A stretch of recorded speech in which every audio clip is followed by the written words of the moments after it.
Assalamualaikum warahmatullahi wabarakatuh. Sampurasun. Sampai.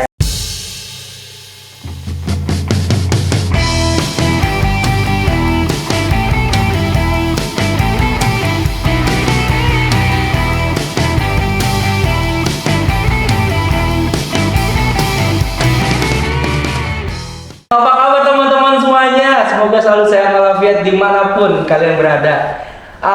Ini episode perdana lagi nih setelah 2-3 tahun yang lalu saya melalui online dan akhirnya pada hari ini perdana lagi Ruang Cerita Fajar kembali lagi menyapa sahabat-sahabat semua melalui studio yang luar biasa, tentunya di Studio Haluan.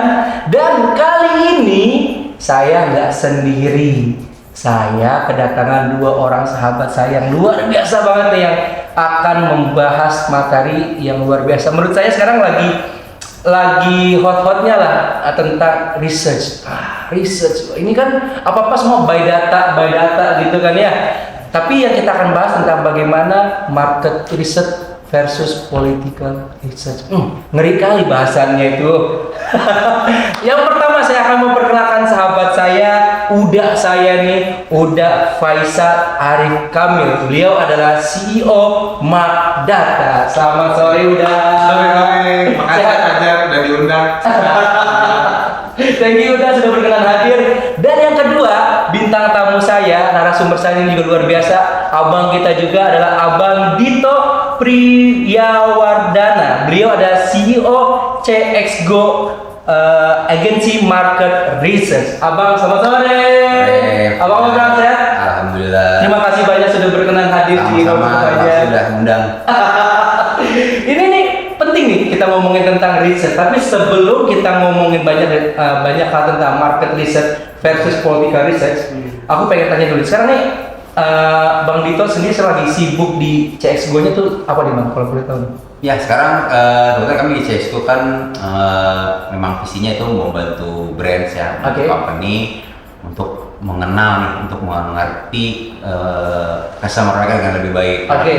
Kalau untuk sebuah produk, sebuah service kalau akan bisa berhasil gitu ya, kalau kan dijual ya, kalau bisa berhasil menjual, tapi gimana sih cara menjual ya harus berdasarkan customer kan. Jadi kalau ada yang beli, nah itu akan berhasil. Nah cara customer beli gimana sih? Ya harus tahu sih customer tuh maunya apa sih, apa yang diinginkan, apa yang dibutuhkan, kemudian apa mungkin ada kendala atau pain point yang dialami customer sehingga kita punya produk atau service yang bisa menjawab kebutuhan itu. Menjawab kebutuhan itu. Dan kalau itu hadir di situ. Begitu, produknya udah sesuai dengan apa yang dibutuhkan, apa yang bisa menjawab pertanyaannya, nah pasti akan dibeli tuh. Nah, jadi kayak kami tuh bantu semacam jembatan ini customer ke brandnya, produknya. Jadi kita jadi semacam corongnya customer nih. Kita dengerin customernya ngomong ke kita, nah kita kasih tahu ke brandnya. Gitu. Nah, selama proses abang menjadi penjembatan lah gitu kan antara si brand dan juga si customer, itu butuh berapa lama Bang? Beda-beda sih ya, tergantung kasusnya nih, tergantung studinya. Mungkin race-nya yang paling cepat antara 3-4 minggu itu udah bisa dapetin insight-nya gitu ya, dapetin misalnya kita udah selesai satu studi itu kita bisa tahu dari hasil ngobrol dengan customer, hasil survei itu kita udah tahu nih kira-kira insight yang bisa dapat dari ini seperti ini, itu udah kita bisa kasih ke brandnya, ke company-nya. Dan rata-rata kalau boleh tahu misalkan sekarang CXGO ya bacanya, dia lebih banyak nanganin untuk misalkan brand-brand apakah handphone atau misalkan brand misalkan yang F&B atau apa? Sekarang kalau dari partner kita, dari klien kita tuh banyak di digital ada, marketing ada, di teknologi juga ada. Kita sebenarnya nggak terlalu mengkungkungi apa seperti apa gitu ya. Jadi kita cocok juga kerjasama, sama-sama. Asal waktu yang tepat pas. Ya, jadi gitu sih. Ini baru satu hal yang saya pengen gali dari beliau. Tapi banyak lagi, nanti ditahan dulu. Nah, kita pengen tahu dari Uda Faisal. Mark Data, ngeri kali namanya Mark Data. Sekarang memang concern di dunia politik. Kebanyakan gitu kan. Kebanyakan. Tapi boleh dong Bang, sedikit gambaran dulu tentang Mark Data yang mungkin bisa dikasih tahu ke teman-teman sahabat ruang kita. Ya, makasih Fajar. Ini kebetulan teman kita Mas Rito sama-sama alumni UI. Oh iya, UI Satu jurusan. UI. Gitu ya. Tadi saya juga UGM. Jadi aku tengah-tengah gitu ya. Tengah-tengah pas aja. Pas. Tapi pasti buat bangsa ya lah ya. Iya dong. Iya Oke. dong. Aduh.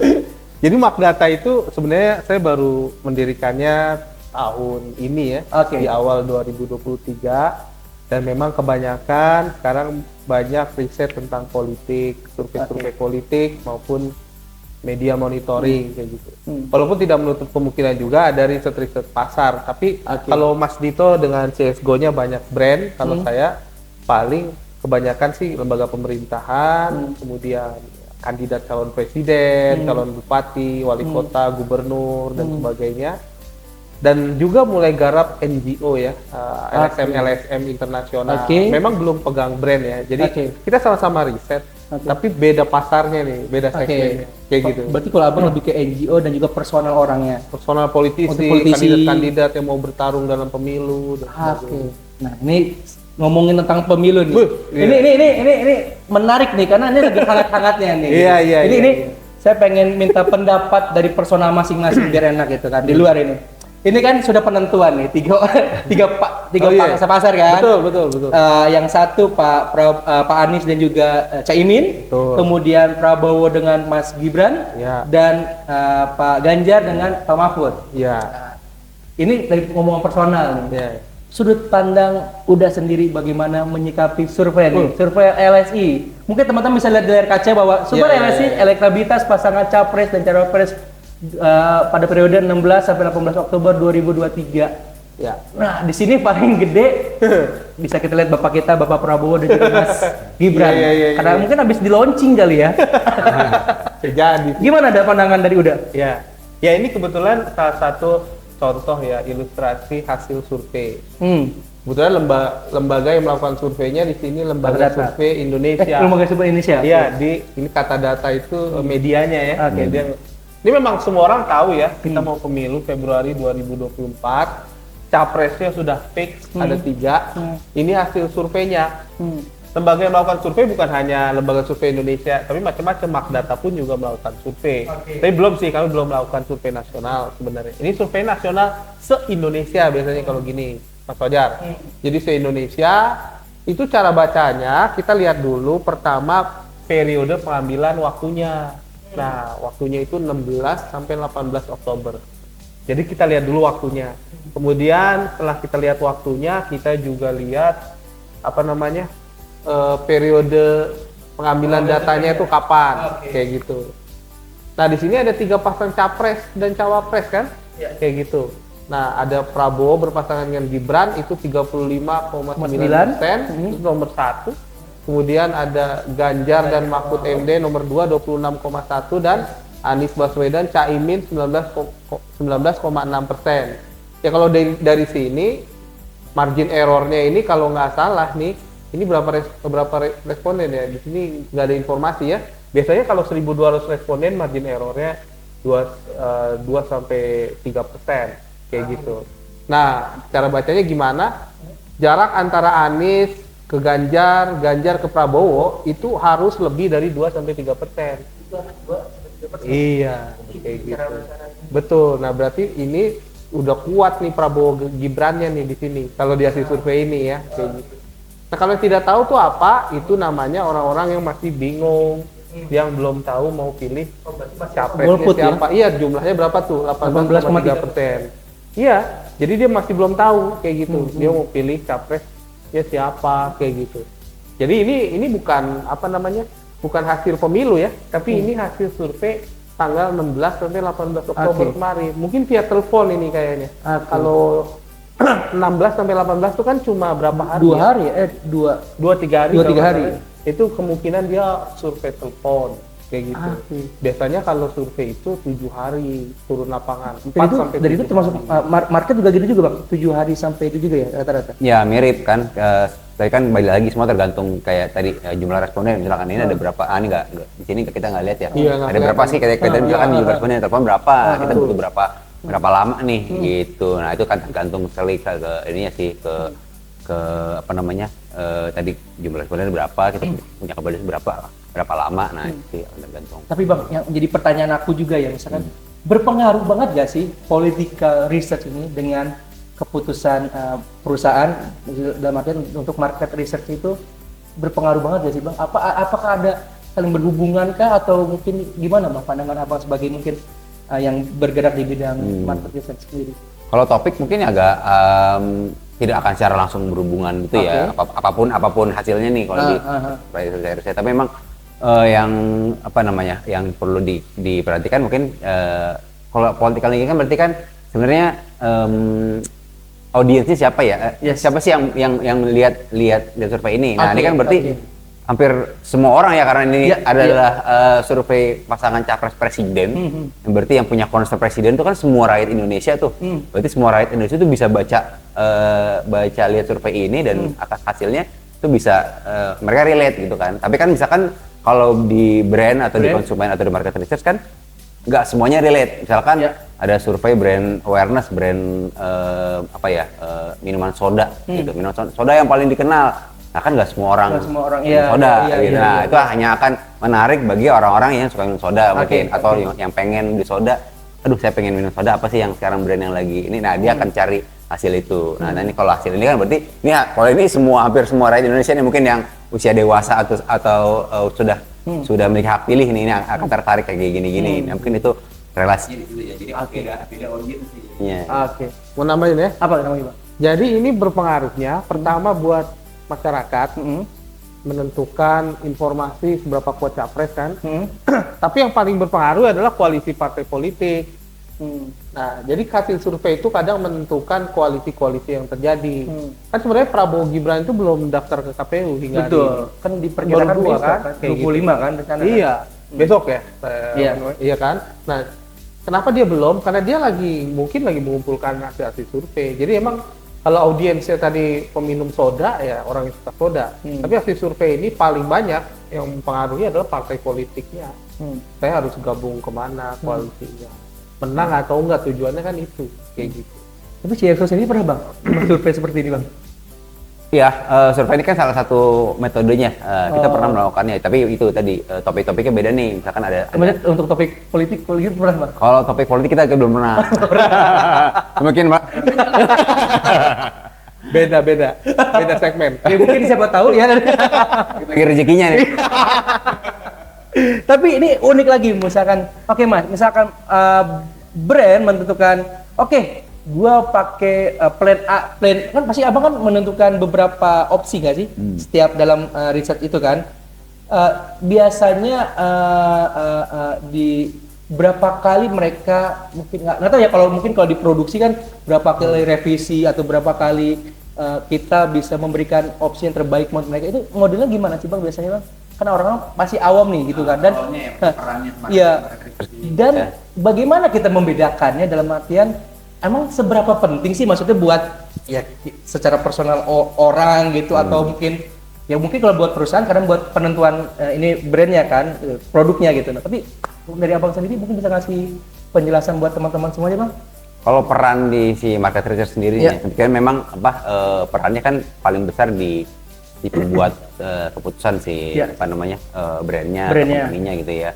Sebenarnya sih kalau di teori harusnya peran market research itu sangat besar tuh dalam membuat keputusan tuh. Apapun itu berdasarkan misalkan emang karena untuk sebuah produk yang customer minded kita bisa bilang ya. Jadi apapun yang dia lakukan, apa yang dia buat itu kebijakan harus berdasarkan konsumen. Itu harusnya jadi salah satu tools yang paling penting tuh melakukan market research. Itu baik itu di semua fase ya. Misalnya kita mau bikin produk baru atau produk yang ada itu mau diperbaiki gitu, atau tadi komunikasi, misalkan kita punya produk tapi kok belum naik nih salesnya, kita perlu komunikasi lagi seperti apa. Nah itu akan semua digali dari sudut pandang konsumen. Nah itu sebenarnya seberapa pentingnya si market research ini bagi sebuah brand, bagi sebuah perusahaan. Jadi memang decision making itu keputusan itu buat strategi marketing, strategi komunikasi. Itu akan perlu berdasarkan dari sudut pandang konsumen nih, atau sudut pandang customernya atau target marketnya nih. Nah itu sih pentingnya itu bagi mereka gitu. Kalau mungkin dari sudut pandang politik, Bang.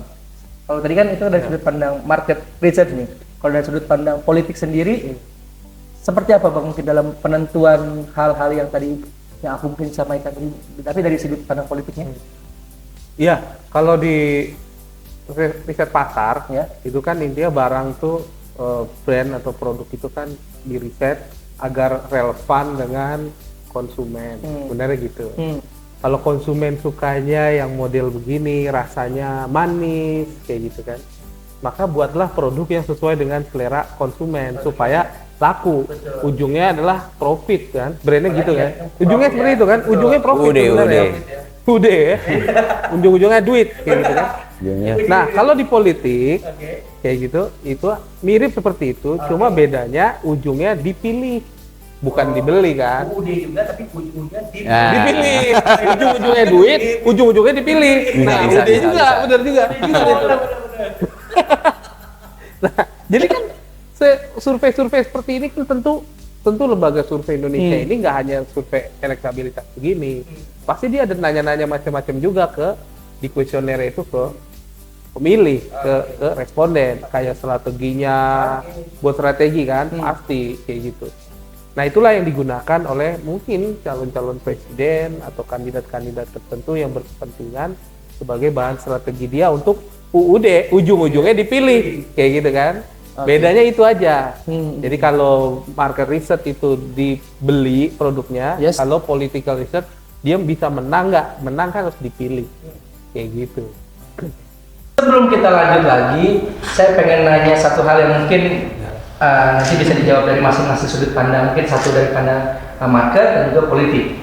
Tantangan terbesar dari sebagai peneliti sebenarnya, mungkin ya peneliti untuk tantangan untuk bagaimana di bidang teknologinya dalam artian untuk utamanya jangan dihadapi lah untuk para peneliti nih baik itu di lapangan ataupun mungkin pada saat nanti saya bilang presentasi dengan brandnya atau bagaimana, mungkin tantangan terbesarnya itu apa nih kira-kira Bang? Tapi sebelum itu saya udah disiapin minum dulu. Monggo untuk bisa diminum dulu. Kan kita dari tadi minum dulu nih. Udah lebih dari 10-15 menit ya. Jadi kalau kan kita minum dulu biar enak. Oke. Jadi teman-teman, hari ini kita dapat minum yang luar biasa. Minumnya itu adalah dari Silati Artisan, teh Indonesia terbaik, alami tanpa essence. Cocok disajikan dan dinikmati di kafe, kemudian di coffee shop, dan tentunya untuk momen spesial Anda bersama keluarga. Nah, buat teman-teman semuanya yang pengen tahu tentang Silati, silakan kalian bisa cek Instagramnya di Silati House. Dan yang kita minum ini adalah edisi Stay Fit Green, edisi boosting dan juga energi. Energizing ya, makin semangat ya. Enak. Mantap. Ya. Masuk barang dong. Oke. Ya. Jadi tolong ya, nanti mungkin ada brand-brand lain kan abis kita jelasin brand, siapa tahu dari brandnya Mas Dito yang udah repeat gitu kan. Betul. Ini pengertian aja, masih pengertian lah, harganya gampang lah itu ya.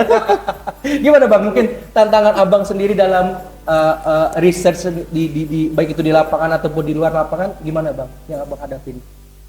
Kalau tantangan mungkin yang paling itu cukup ini ya, dari segi pengambilan data sih yang cukup menantang ya, karena misalkan kalau survei gitu, misalkan kita survei itu kan kebetulan nih misalkan ada dua ya, survei ya, ada yang diisi sendiri atau ada yang di interview nih. Nah kayak tadi kan sempat disinggung bahwa survei yang tadi LSI kemungkinan besar lewat telepon ya, ini kan berarti ada orang yang bertugas untuk menelepon, terus kemudian menanyakan tadi pertanyaan-pertanyaannya. Ada juga yang karena ini sudah zaman digital ya, sudah beberapa tahun belakangan ini, jadi sudah semakin mudah bikin kuesioner penelitian, kuesioner survei.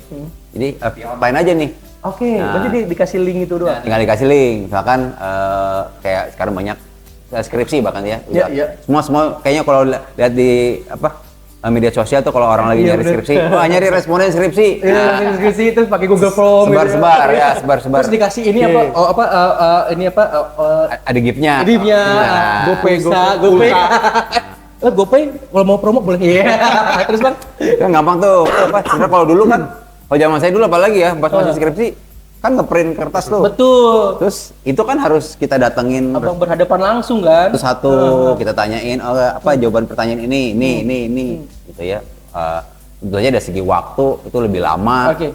Segi apa ya, biaya pun lebih banyak, lebih Betul. besar pastinya Betul, gitu ya. betul. Waktu lebih lama karena kita harus satu-satu nih. Tapi sekarang udah ada pilihan bahwa orang udah bisa isi sendiri. Jadi Yes. kita tinggal satu link, kita sebar aja tuh orang isi sendiri. Tapi memang Oke.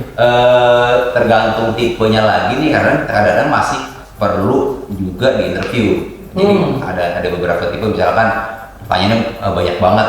Nah itu pastinya lebih baik di interview. Jadi lebih baik pakai cara lama, walaupun bisa pakai online. Tapi dia harus ditanyakan karena lama nih. Kita kan bisa ngisi, kalau isi sendiri mungkin kalau misalnya kepanjangan, lama-lama kita beda juga nih. Iya, betul. Ini nggak selesai nih, akhirnya nggak jadi.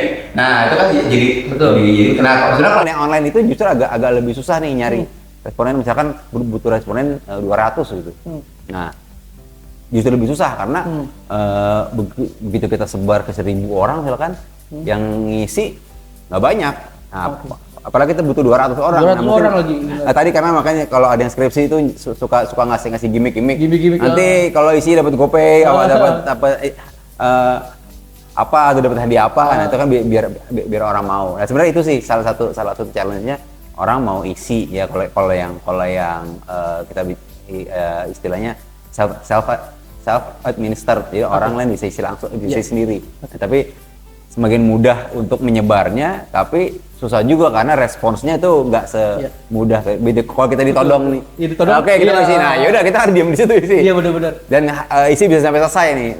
Atau misalkan panjang, kalau si respondennya bilang, "Nih, berapa lama lagi nih isinya?" Kan si interviewer bisa bilang, "Oh, ntar lagi, Pak. Iya, Ntar lagi, iya, sabar, dikit lagi nih." Benar. Tapi kalau orang isi sendiri kan nggak ada yang ini ya. Kalau dia udah bosan, ya udah deh nggak jadi. Jadi dia. Ya udah, gampang aja tinggalin. Nah, itu nggak jadi. Itu sih salah satu challenge-nya dalam mendapatkan datanya nih, orang yang ngisi. Nah biasanya orang yang ngisi itu sendiri, dalam artian abang udah menentukan misalkan dia komunitas ataupun organisasi apa, ataupun mungkin random atau bagaimana bang biasanya bang?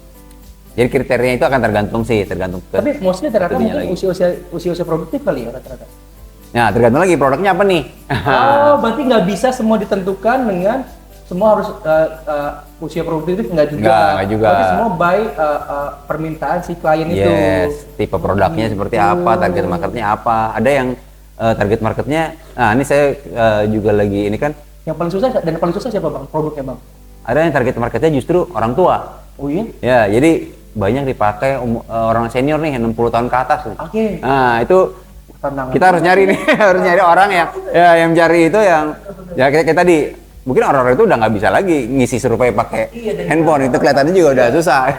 Nah, harus empat mata, itu akan berpengaruh ke tadi waktunya atau budgetnya juga akan lebih besar karena perlu personal satu orang satu gitu. Nah, kayak gitu sih. Kayak gitu mungkin satu orang nggak tahu juga ya, ini kepikiran liar aja. Ini satu orang setiap hari kalau dibudgetin 20-30 orang mungkin itu udah kelebihan banget gitu. Kebanyakan juga kali bang ya, 20 orang 30 orang gitu. Tergantung kan lagi, misalkan tempatnya. Nah, ada yang misalkan metode yang kita interviewnya standby di mall misalkan. Jadi intercept ya orang-orang, oke ditangkap gitu. Tapi ada yang mungkin perlu door to door, datengin kemana nah itu kan akan lama. Jadi misalkan kalau mungkin di mall atau di pasar gitu ya, bisa tinggal kita nongkrong di situ, ada yang lewat kita cegat, nah itu mungkin sehari bisa dapat banyak. Tapi kalau yang harus datengin ini satu orang tempatnya di sini, yang berikutnya di sana lagi jauh lagi, ya itu akan jadi lama tuh gitu. Tapi dari apa sudut pandang apa efisien mana bang? Kalau sekarang mengingat tadi apakah efisien teknologi atau efisien prosedur? Kalau efisiensi sih pasti yang teknologi ya. Kalau kita ngomong efisiensi seberapa efisien itu dari segi budget, dari segi timeline itu teknologi pasti ya memang teknologi kan role-nya untuk membuat semua lebih efisien ya. Nah itu sama kayak di riset ini juga dengan teknologi itu jadi lebih efisien. Nah tapi efektif apa enggak? Nah itu efektifnya tergantung lagi tergantung ke produknya, responnya seperti apa. Tapi kalau kita ngomong efisiensi sih harusnya efisiensi cara yang dibantu teknologi itu lebih efisien. Oke, dari pandang politik nih Bang. Kalau dari politik gimana Bang menyikapi dan tantangan? Sama. Tantangannya pengambilan data. Oke, tetap ya pengambilan data ya jadi. Itu karena kami itu riset primer. Oke, Data primer. betul. Jadi bukan dari data-data pemerintah yang sudah ada Ataupun dari data big big data gitu. kan data sekunder namanya kan gitu. Termasuk media monitoring itu data sekunder. Iya, iya. Nah ini kan wawancara orang. Mm-mm. Nah kalau dalam politik itu memang agak lebih mungkin bisa dibilang lebih monoton ya atau lebih cuma punya variannya lebih sedikit. Oke. Namanya kalau di politik itu multi-state random sampling. Multi-state random sampling. Oke. Itu metodenya harus itu. Kayak gitu. Kalau Berarti baku banget loh ya, udah tadi yang pasti disampaikan tergantung brandnya, Ya. tergantung produknya, tergantung tujuannya, itu namanya purposive sampling. Penentukan jumlah sampelnya itu berdasarkan kriteria-kriteria tertentu. Nah kalau di political research itu dia multi-state random sampling karena kriterianya hanya dua, yaitu umurnya di atas 17 tahun atau punya hak pilih. Ya hak pilih itu. Iya kan? Iya betul. Sama bukan anggota TNI Polri. Dan WNI. Sisanya kan? boleh. Dan WNI. Iya betul. Gitu. Hanya itu kriterianya. Jadi tidak ada umurnya itu random sedapatnya. Nah, makanya itu kekuatan sampling di politik itu ada di multi state random sampling itu. Jadi entah bagaimana itulah keajaiban siapa yang menemukan metode itu. Biasanya kita tuh kalau ngerandom kalau benar kayak gitu ya dan benar itu nggak jauh beda validasinya dengan hasil BPS. Jadi dari sisi agama, di sisi umum. Jadi metodenya itu pertama semakin banyak pemilihnya di suatu provinsi kabupaten makin banyak sampelnya. Kayak gitu. Kita harus sampling dulu desa-desanya di sampling. Itu bedanya kalau di market research tidak seperti itu. Dia main dari kriteria-kriteria dulu. Dia mencari kriteria misalkan orang umurnya segini, kebiasaannya begini, itu yang diwawancara. Kayak gitu kan. Tapi kalau di politik itu tidak. Ditentukan dulu jumlahnya. Di provinsi ini sekian persen jumlahnya, ini sekian, desanya ini cari responden di daerah itu. Dan ada caranya lagi. Ada cara menentukan sampelnya kayak menentukan RT mana yang dipilih, responden mana yang itu ada, itu teknis lah, bisa sejam kita bicara itu, kayak gitu kan. Tapi intinya tidak sembarangan. Kenapa survei politik itu akurasinya tinggi? Karena dia juga dilakukan secara tatap muka. Dan itu harus tatap muka kalau tidak juga, karena juga. Survei LSI tadi kan via telepon ya, ada juga kan kayak gitu. Tapi memang lebih akurat itu kalau tatap muka. Jadi memang bukan tantangan teknologinya itu bukan pada self-administered survei tadi yang dikasih link isi sendiri. Itu kalau itu nggak akan diisi sama dia. Jadi harus ada surveyor yang datang ke desa ini, desanya mau di balik gunung, mau di tengah laut juga kita datengin, kita biayain ke sana. Karena mau ngambil data kan gitu. Karena sampelnya mengharuskan ambil data di situ. Berarti kayak gitu. Data bukan sembarang data. Data bukan sembarang data. Kalau beneran survei ya. Kayak gitu. Makanya harus dilihat juga lembaga surveinya, kredibilitasnya, rekam jejaknya kayak gitu. Seperti itu teknologi itu membantu kita untuk mempercepat proses itu kalau di survei politik. Jadi kuesionernya itu sudah menggunakan aplikasi handphone. Teknologi. Begitupun di market juga ada gitu juga. Ya. Tapi sebelum kita ngomong lagi lanjut lebih dalam nih, tadi kan data bukan sembarang data. Kalau aku ini bukan data sembarang data, tapi ini di depan aku ada makanan bukan sembarang makanan. Cakep. Ada teman nobar kamu. Ini ada namanya Blenger Pisang. Blenger Pisang ini ada edisi baru teman-teman, ada edisi Party Box. Jadikan momen bersama semakin bermakna bikin ngumpul jadi seru. Nah, jadi edisi ini adalah 4 macam, di edisi Party Box ini ada 4 macam pisang yang berbagai rasa. Yang pasti bukan rasa mantan masa lalu. Yang pasti buat teman-teman yang pengen tahu dan pengen mendapatkan Blenger pisang, bisa didapatkan di aplikasi online di GoFood, GrabFood ataupun ShopeeFood, ataupun teman-teman bisa cek Instagramnya di Blenger pisang. Jadi kan momen bersama semakin bermakna, bikin ngumpul jadi seru. Nah, Indri, mana piringnya? Abang-abang ini mau makan, nah. Gimana? Ini Bang, jadi hari ini Blenger pisang ini Apa nih isinya nih? Waduh. Nah, ini Bang, wah paten kali. Nah, tuh. Menarik ya? Ada rasa keju, ada rasa coklat kacang, ada Nutella, sama satu lagi gula aren kayak gitu. Mana Indri pisangnya, Indri? Pisangnya. Mana piringnya? Satu lagi coba. Iya. Abang mau izin Abang dikondisikan. Aduh. Aku tuh kalau udah begini perutku agak gini Bang. Mau izin Bang. Dibantu. Iya, mau izin. Dibantuin. Iya, aduh. Jadi kan kita kalau terlalu formal makan harus ada makannya Bang. Iya, Biar makan. betul. Jadi, ayo Bang, monggo Bang dikondisikan. Siap. Jadi ini paten kali rasanya. Maca yang diambil. Maca. Itu paling menarik ya Mas. Menarik kayaknya ini. Yang penting bukan Mbak Caci. Oke, satu thank you Indri. Iya. Ya, ambil ya. Silakan Bang. Kita coba ini pisangnya. Oh, mantap ini. Mantap kan. Aku mau thank you Blenger Blenger pisang. dan juga Silati Artisan yang sudah melengkapi podcast kita hari ini. Kita cobain dulu Bang. Mantap. Mantap. Hmm. Oke, sambil kita ngobrol lagi Bang.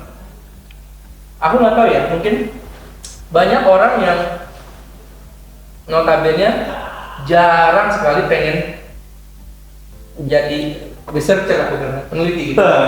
Karena mohon maaf. Ya. Karena mungkin modelnya serius gitu. Biasanya kan udah Tapi kelihatan serius ya. Bukannya serius udah bubar ya? udah sekarang dia udah serius gini. Buka banget ya. Tahuan. Jus bapak-bapak yang mulai. Jadi kan kita lihat bahwa ya kalau dilihat bahwa teman-teman researcher itu kan serius gitu kan. Tapi bagaimana Abang sendiri baik-baik di perusahaan masing-masing membawa perusahaan ini lebih mungkin Abang bilangnya apa ya? Cairkah atau mungkin dengan brand itu seperti apa gitu kan, ataupun dengan si personal orang yang politikusnya itu di dalam mungkin berkomunikasi dan negosiasinya gitu apa harus yang formnya serius banget gitu gimana? Kita nggak banget dan mungkin ini juga apa namanya buat teman-teman yang mungkin baru mau lulus nih Bang, pengen jadi researcher seperti abang-abang semua ini, mungkin ada tips juga kan kira-kira seperti apa menjadi researcher yang mungkin kan banyak lah researcher, tapi kan yang berbeda lah gitu kan. Jadi mungkin dari Bang Faisal dulu mungkin karena abang kita ini masih ngunyah. Kayaknya enak ini. Nggak enak kan gitu. Lagi lapar juga. Lagi lapar juga. Oke, silakan Bang. Soalnya saya udah makan 3 biji tadi sebelum mulai. Gimana Bang? Siap. Jadi modal peneliti atau researcher itu sebenarnya modalnya itu rasa ingin tahu, curiosity. Oke. Jadi selagi kita punya rasa ingin tahu, curiosity yang tinggi, itu kita sebenarnya punya bakat jadi researcher. Oke. Baik political researcher, market researcher, maupun researcher di bidang lain. Kayak gitu. Intinya modalnya adalah curiosity, yaitu rasa ingin tahu. Nah kalau perkara muda tua, generasi Z, milenial kayak gitu ya, kira-kira penelitian itu emang harus serius ya. Nggak bisa sambil bercanda, tapi bukan berarti kita tidak humoris kayak gitu. Jadi kita sebenarnya ya tetap human, tetap manusia. Oke. Cuma pekerjaan kita serius. Kalau gini, kami di political research di Makdata yang kliennya adalah lembaga-lembaga pemerintah, partai politik, kandidat-kandidat calon presiden, gubernur, wali kota, bupati, segala macam, masuk anggota legislatif. Ya mungkin kita harus menyesuaikan pasar kami juga kan, kayak gitu. Walaupun sekarang banyak juga pemimpin yang muda ya, kayak gitu kan, banyak juga politisi-politisi yang muda dan pemerintahan juga yang bergaya seperti startup kan kayak gitu ya. Iya. Tapi ya gitu, memang political researcher bukan dunia entertainment kayak gitu kan. Dan memang researcher bukan dunia entertainment. Jadi dia dunia yang sedikit lebih serius kayak gitu. Tapi bukan berarti kita nggak humanis kayak gitu. Itu sih kalau pengalaman aku ya 10 tahun terakhir. Ya. Tapi senang banget rasanya kita belajar tentang bagaimana membedakan antara market research dan juga political research, dan bagaimana kita saling pentingnya research itu dalam sebuah penentuan kebijakan lah kayak gitu kan. Ya. Baik itu kebijakan di perusahaan ataupun di Pemerintahan, politik. kayak gitu-gitu kan. Tapi harapan dari abang personal masing-masing tentang untuk para researcher dalam artian yang mungkin bergerak di bidang yang sama seperti abang ataupun mungkin yang lain kayak gitu, harapan ke depannya itu seperti apa dulu kalau dari market research sendiri? Untuk researchernya nih ya, Untuk researchernya sendiri ataupun mungkin hal-hal lainnya gitu. ya sebenarnya apa ya, kalau dari segi research sih sangat masih dinamis banget ya, dan sebenarnya yang kalau saya yang punya yang masih gregetan gitu ya. Nah tadi kalau kita ngomongin company atau perusahaan, sebenarnya lebih ke kesadaran sih. Kesadaran seberapa pentingnya melakukan market research atau research bagi sebuah perusahaan. Nah perusahaan ini nggak cuman perusahaan besar ya, mulai dari UKM pun itu sebenarnya harusnya sama. ya? Jadi pola pikir penentu role market research itu untuk menentukan kebijakan di perusahaan besar dan perusahaan kecil itu sama. Jadi sebenarnya sama pentingnya. Tapi memang masih ada stigma bahwa market research itu mahal. Itu bukan stigma sih, memang mahal. Tapi jadi stigmanya mahal. Jadi yang bisa lakukan cuma perusahaan gede aja gitu. Jangan yang kita UKM kita nggak ada budget untuk market research. Sebenarnya at some level gitu ya, ya itu bisa sangat disesuaikan. Kalau perusahaan besar ya tentu aja budgetnya besar. Kayak misalkan bisa survei nasional, puluhan ribu responden bisa. Tapi UKM bisa kayak gitu nggak? Ya nggak bisa kan, duitnya nggak ada. Tapi bisa melakukan hal yang lain. Intinya adalah tetap mengetahui apa yang diinginkan responden, memahami customernya. Intinya memahami customernya. Caranya gimana? Itu tergantung nanti bisa disesuaikan skalanya gitu. Jadi jangan sampai salah bahwa nggak usah market research karena nggak ada duitnya. Kalau sebagai UKM nggak ada duitnya, bukan. Tapi gimana caranya kita dengan budget yang ada sebagai misalkan UKM gitu ya, budgetnya nggak banyak, tapi kita bisa dapat tadi tujuannya, kita bisa paham customer kita maunya apa, awareness-nya juga. Nah, kita tahu mereka apa sehingga itu bisa jadi input untuk memperbaiki produk kita. Nah, seperti itu sih. Jadi masih ibaratnya mengedukasi juga gitu ya. Maksudnya UKM kan besar sekali di sini ya. Sayang kalau mereka do bisnis dengan sebenarnya ada cara-cara yang ideal untuk melakukan bisnis, tapi mereka tidak melakukan karena hal mungkin kurang edukasi atau kurang tahu. Tapi itu sih mau lebih menggalakkan nih peran dan kontribusi market research di penentuan kebijakan para teman-teman di UKM itu sih kalau dari saya sih. Sudut pandang abang. Kalau dari udah sendiri? Kalau dari aku, sama memang kalau ke political research itu biasanya kalau politisi atau segmen yang beli itu udah tahu harga-harganya. Gitu. Udah tahu harga-harga batas minimal yang benar tuh berapa.